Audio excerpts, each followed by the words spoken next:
Grejani endoskopik operatsiya qildirib oldirib tashlash necha pulga tushadi?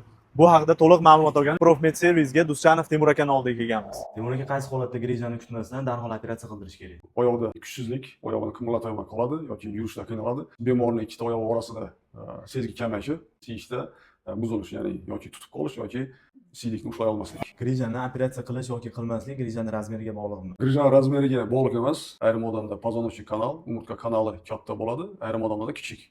Ayrim odamlarda shuning uchun ham katta greja ham umuman og'riq bermasligi mumkin. Grejani operatsiya qilib oldirib olgandan keyin qayta yana greja chiqishi ehtimoli bormi? Ha, bor albatta.